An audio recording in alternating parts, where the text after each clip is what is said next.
ஓம் சாய்ராம். சாய் குடும்பத்தினர் அனைவருக்கும் என்னோட அன்பான வணக்கங்கள்.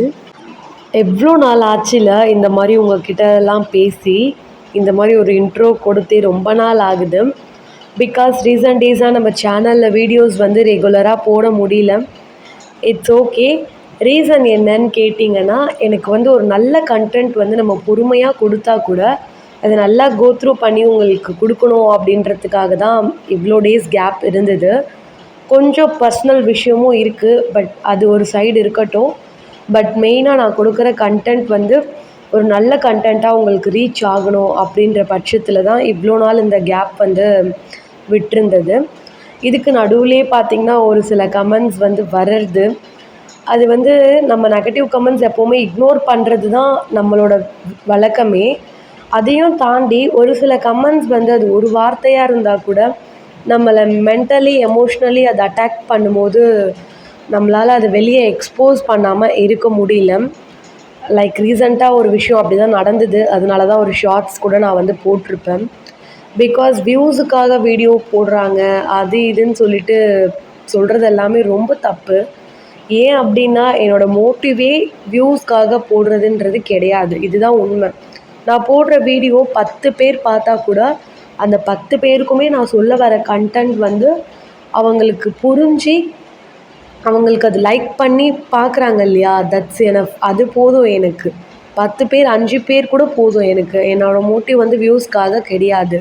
வியூஸ்க்காக நான் போடணும் அப்படின்னா ஃபேக்கான நியூஸ் வந்து இல்லை நடக்காத ஒரு விஷயத்த நடந்தால் மாதிரி ஒரு நாளைக்கு என்னால் ஒரு 3 வீடியோஸ் கூட உங்களுக்கு கொடுக்க முடியும். பட் என்னோடய நோக்கம் அது கிடையாது. தயவு செஞ்சு இந்த மாதிரியான வேர்ட்ஸ் எல்லாமே யூஸ் பண்ணி ஒரு டிவோஷ்னல் சேனலில் வந்து தயவு செஞ்சு இந்த மாதிரி யாரும் பண்ணாதீங்க. நான் ரொம்ப கைண்டாக கேட்டுக்கிறேன். அதுவும் ஒரு டிவோஷ்னல் சேனல் தான் இதை வந்து பண்ணுறீங்களே, அதனால வேணாம். அது ரொம்ப தப்பு. ஓகேவா? நிறைய டிவோஷ்னல் சேனல்ஸ்லேயே கண்டென்ட் போடணும்னு சொல்லிட்டு ஒரு சில தவறான செய்திகளும் பரப்புகிற சேனல்கள் இருக்குதான், நான் இல்லைன்னு சொல்லலை. இருக்குது. நம்மளோட சப்ஸ்கிரைபர்ஸே அதை என்கிட்ட ஷேர் பண்ணியிருக்கீங்க. ஈவன் பாபா ரிலேட்டடான வீடியோஸ் போடுற ஒரு சில சேனல் நேம்ஸுமே என்கிட்ட மென்ஷன் பண்ணி சொல்லியிருக்கீங்க. But it's up to them. அதை பற்றி நம்ம நோண்டுறதுக்கு விரும்பலை. ஒரே ஒரு ரெக்வெஸ்ட் என்னென்னா, அந்த மாதிரி கண்டென்ட் போடுறவங்க கிட்டலாம் நீங்கள் கேட்டால் கூட ஒரு நியாயம் இருக்குது. பட் என்கிட்ட நீங்கள் அப்படி கேட்குறதால ஒரு யூஸ் கிடையாது. ஹோப் அது சொன்னவங்களுக்கெல்லாம் புரிஞ்சிருக்கும்னு நினைக்கிறேன். சாரி சாய் டிவோட்டீஸ், நம்ம டிலே பண்ணாமல் வீடியோக்குள்ளே போயிடலாம். ஓகே, இன்றைக்கி வீடியோவில் என்ன பார்க்க போகிறோம் அப்படின்னா, நம்ம எல்லாருக்குமே வந்து மோஸ்ட்டாக பாபா வாழ்ந்த காலத்தில் அவர் கூட ஒன்றி இருந்த டிவோட்டீஸ் பற்றி தெரிஞ்சிருக்கும். இப்போ உங்கள்கிட்ட நான் கேட்குறேன், பாபாவோட டிவோட்டீஸ் நேம் சொல்லுங்கன்னா என்னென்ன சொல்லுவீங்க? ஃபஸ்ட்டு நம்ம வாயில் எடுத்தோன்னே வர்றது மஹால் ஜபாதி, பாய் ஜமாய், ஷாமா, அதுக்கடுத்து தாட்டியா பாட்டேல், அந்த மாதிரி எக்ஸட்ரா நம்ம சொல்லிகிட்டே இருப்போம். பட் நம்ம எல்லாருக்குமே வந்து ரொம்ப தெரியாத அறிமுகம் இல்லாத ஒரு நபர் பற்றி நான் சொல்லட்டா? பட் இவங்க தான் பாபாவுக்கு மென்டலி ஃபிசிக்கலி பாபாவை பற்றி நல்லா புரிஞ்சு வச்சுருக்க ஒரு ஆள்னு சொல்லலாம். அவங்களோட நேம் வந்து அன்னை ராதாகிருஷ்ணா மாயி. இந்த நேம் சொல்லதும் ஒரு சில பேருக்கு தெரிஞ்சிருக்கும், பட் மேக்ஸிமம் ஆஃப் த பீப்புளுக்கு தெரிஞ்சிருக்க வாய்ப்பு கிடையாது. ஈவன் எனக்குமே வந்து இப்போ தான் நான் வந்து அன்னை ராதாகிருஷ்ணா மாயை பற்றி கோத்ரூ பண்ணுறது உண்டு. இவங்களோட ஒரிஜினல் நேம் என்னன்னு கேட்டிங்கன்னா சுந்தரிபாய் ஸ்ரீசாகர். இதுதான் இவங்களோட ஒரிஜினல் நேம். இவங்களுக்கு எப்படி இந்த நேம் வந்தது, இவங்களுக்கும் பாபாவுக்கும் என்ன ரிலேஷன், இவங்க எப்படி ஷிரடிக்கு வந்தாங்க, இவங்க யார் அப்படின்றத பற்றி தான் நம்ம ஒரு டீட்டெயில் வீடியோவாக பார்க்க போகிறது. இந்த வீடியோ வந்து எவ்வளோ மினிட்ஸ் வரும்னு தெரியல. சப்போஸ் லாங்காக கண்டினியூ ஆச்சுன்ற பட்சத்தில் உங்களுக்கு பார்ட் 2 அந்த மாதிரி வரும். ஸோ வாங்க வீடியோக்குள்ளே போயிட்டு அன்னை ராதாகிருஷ்ணா மாயை பற்றி நம்ம தெரிஞ்சுக்கலாம். ஓகே, அன்னை ராதாகிருஷ்ணா மாயை வந்து பார்த்திங்கன்னா அவங்களோட ஒரிஜினல் நேம் வந்து சுந்தரிபாய் ஸ்ரீசாகர். இவங்க வந்து அவங்க தாத்தா கூட தான் வளர்ந்து வராங்க. சின்ன வயசுலேயே அவங்க அம்மா அப்பா வந்து இறந்துடுறாங்க. இவங்களுக்கு 17 வயசு இருக்கப்ப இவங்க தாத்தா வந்து ஒருத்தருக்கு கல்யாணம் பண்ணி கொடுக்குறாரு. ஒரு நல்ல ஒரு மனிதர்னு வச்சுக்கோங்க. பட் அன்ஃபார்ச்சுனேட்லி அவங்களோட ஃபேட் கல்யாணம் ஆகி 8வது நாள்லேயே பார்த்திங்கன்னா அவங்க ஹஸ்பண்ட் வந்து இறந்து போயிடுறாரு. எஸ் அஃப்கோர்ஸ் அந்த சொசைட்டி வந்து என்ன பேசும் ஒரு பொண்ணு சாதாரணமாகவேன்றது நம்ம எல்லாருக்குமே தெரியும். ஆஸ் இட் இஸ் இவங்களையுமே அப்படி தான் பேசுனாங்க. நீ வந்த நேரம் தான் சரியில்லை, உனக்கு கல்யாணம் பண்ணதால தான் இந்த மாதிரி என் பையன் இறந்துட்டான்னு சொல்லிட்டு அவங்க ஹஸ்பண்டோட ஃபேமிலி மெம்பர்ஸ் அண்ட் சுற்றி இருக்க சொசைட்டி பீப்புள் எல்லாருமே வந்து இவங்களை வந்து ரொம்ப மென்டலி வந்து டிஸ்டர்ப் பண்ணுறாங்க. அண்ட் இந்த ஒரு விஷயம் சொல்லி ஆகணும், இவங்க வந்து பார்த்திங்கன்னா விட்டலோட பயங்கரமான டிவோட்டின்னே சொல்லலாம். இவங்க சின்ன வயசுலேருந்தே அவரோட கதைகள் எல்லாமே கேட்டு வளர்ந்தது உண்டு. நார்மலாக நம்மளாம் குழந்தையாக இருக்கப்போ நம்மளுக்கு வந்து பாட்டி நிலாவில் வடை சுட்ட கதை இதெல்லாம் சொல்லி சாப்பாடு ஊட்டியிருப்பாங்க இல்லையா. பட் கம்மிங் டு ராதாகிருஷ்ணா மாயி அவங்க அம்மா வந்து அவங்களுக்கு சாப்பாடு ஊட்டும் போது விட்டல் பற்றி தான் நிறையா ஸ்டோரிஸ் வந்து டிவோஷனல் பேஸ்டாக சொல்லி தான் அவங்கள வளர்த்துருக்காங்க. ஸோ அதனால் அவங்களோட மனசில் வந்து பார்த்திங்கன்னா விட்டல்கிட்ட வந்து ஒரு நல்ல ஒரு ஸ்ட்ராங்கான கனெக்ஷன் வந்து இருந்திருக்கு. ஸோ இப்படி இருக்க பட்சத்தில் அவங்க ஹஸ்பண்ட் எதிர்பாராத விதமாக இறந்துடுறாரு. இந்த நேரத்தில் உங்களுக்கு ஒரு டவுட் வரலாம், அவங்க வந்து இவ்வளோ டிவோஷனாக இருக்காங்கன்னு சொல்கிறீங்களே, பட் ஏன் அவங்களுக்கு வந்து கல்யாணம் ஆகி 8வது நாள்லேயே இப்படி ஒரு நிலமைன்னு சொல்லிட்டு. ஒன்று மட்டும் புரிஞ்சுக்கோங்க, நீங்களாக இருந்தாலும் சரி நானாக இருந்தாலும் சரி, நம்ம என்ன தான் எந்த கடவுளோட பெரிய டிவோட்டியாக இருந்தால் கூட மரணம் அப்படின்ற ஒரு விஷயத்தை யாராலையும் தடுக்க முடியாது. அது கடவுளே நினச்சாலும் முடியாது. பிகாஸ் கடவுளையும் தாண்டி இருக்க ஒரு சக்தி தான் கர்மா. அந்த கர்மா வந்து கடவுளே நினச்சாலும் நம்மளை சும்மா விடாது. அதனால் நம்மளோட கர்ம வினை நம்ம அனுபவித்து தான் ஆகணும். அதனால் இந்த மாதிரி கொஷின்ஸ் உங்களுக்கு வந்ததுன்னா இந்த இடத்துல நான் கிளாரிஃபை பண்ணிக்க விரும்புகிறேன். அதனால் அவங்களோட ஃபேட் அந்த மாதிரி ஆயிடுச்சு. ஸோ இவங்களுக்கு வந்து பார்த்திங்கன்னா இந்த சொசைட்டி பண்ணுற இந்த மென்டல் டார்ச்சர் வந்து பார்த்திங்கன்னா அவங்களுக்கு மென்டலி ரொம்ப டிப்ரெஸ் ஆகி இந்த வேர்ல்டை ஃபேஸ் பண்ணுறதுக்கே அவங்க வந்து ரொம்ப பயப்பட்டு இருந்தாங்க. ஸோ இந்த மாதிரி சுச்சுவேஷனில் தான் அவங்க என்ன பண்ணுறாங்கன்னா, அவங்க இருந்த வீட்டை விட்டு எங்கன்னா போயிடுறாங்க. இதோடு வந்து திரும்ப வீட்டுக்கே வரக்கூடாது அப்படி சொல்லிவிட்டு இந்தியாவில் இருக்க எல்லா பில்கிரிமேஜுமே வந்து பார்த்திங்கன்னா புனித ஸ்தலங்கள் எல்லாமே சுற்றி முடிச்சுட்டு அதுக்கடுத்து அவங்க வந்து விட்டலுக்கு சர்வ் பண்ணுறதுக்காக பண்டரிபுரம் வந்துடுறாங்க. ஸோ இந்த நேரத்தில் தான் நானா சாஹேப் இருக்கார் இல்லையா, அவரை பற்றி நம்ம எல்லாருக்கும் தெரிஞ்சிருக்கோம், சாய் சத்சரித்திரத்தில் படிச்சிருப்போம். அவர் வந்து பாபாவோட டிவோட்டி தான். ஸோ இவங்களை பார்த்து இவங்களோட சுச்சுவேஷன் எல்லாமே தெரிஞ்சு அவர் வந்து இந்த மாதிரி ஷிரடியில் வந்து பாபா சாய்பாபான்னு ஒருத்தர் இருக்கார், நீங்கள் அங்கே வாங்க அப்படின்னு சொல்லிட்டு சஜஸ்ட் பண்ணி அவங்கள வந்து அங்கே கூப்பிட்டுட்டு போகிறாரு.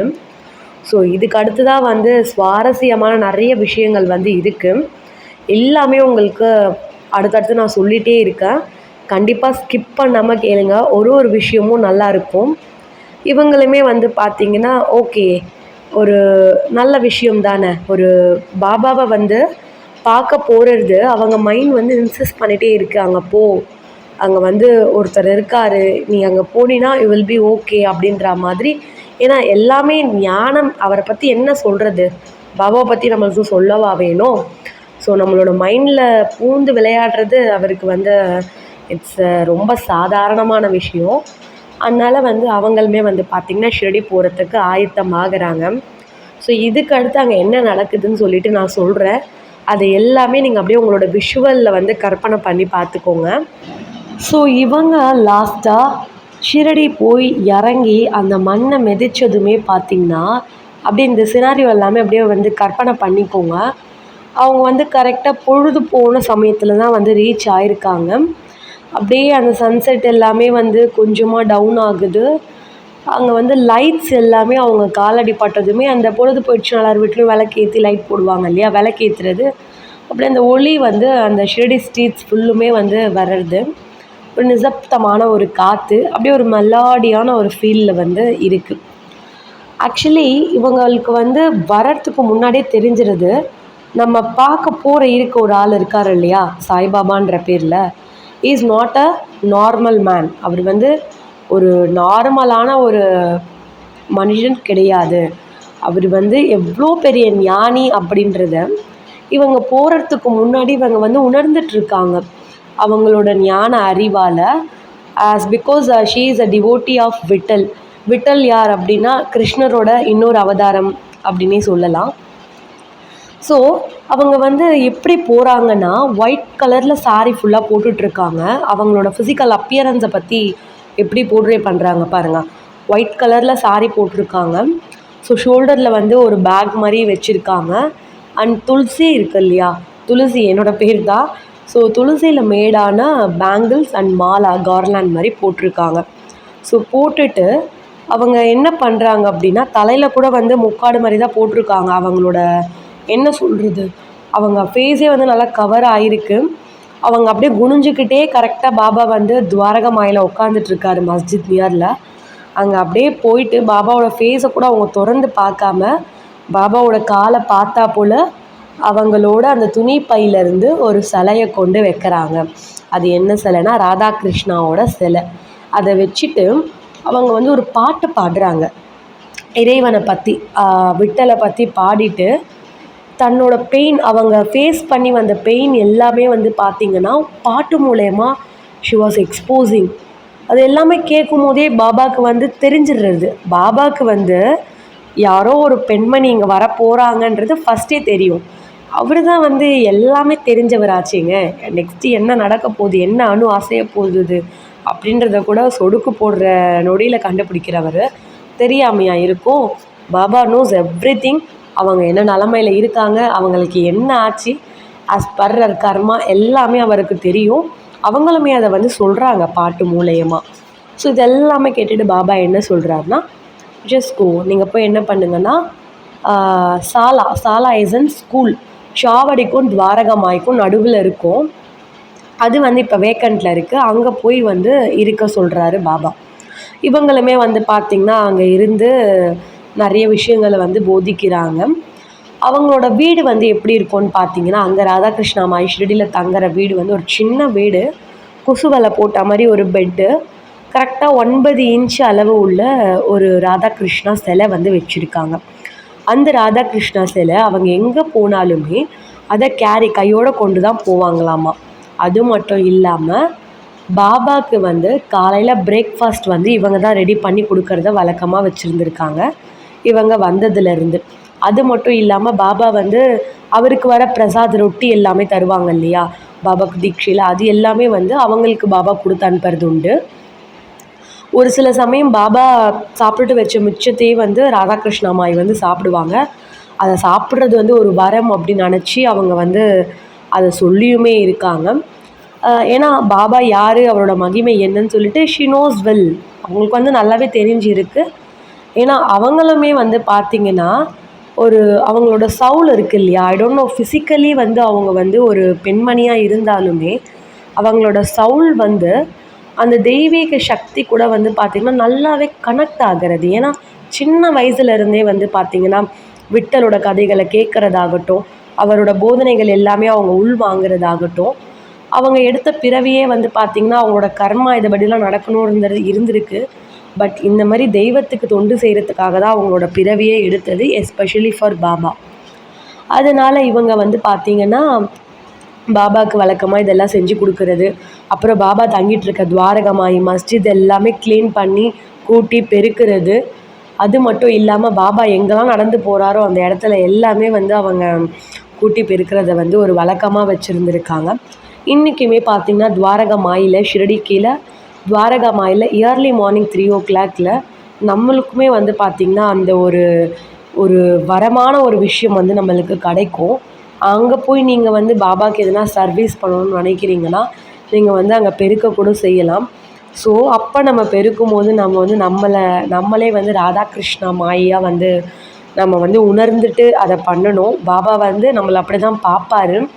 அதனால தான் நான் ஆல்ரெடி சொல்லியிருந்தேன், ஒரு பாபாவோட ஃபீமேல் டிவோட்டியுமே வந்து அன்னை ராதாகிருஷ்ணா மாயி தான்.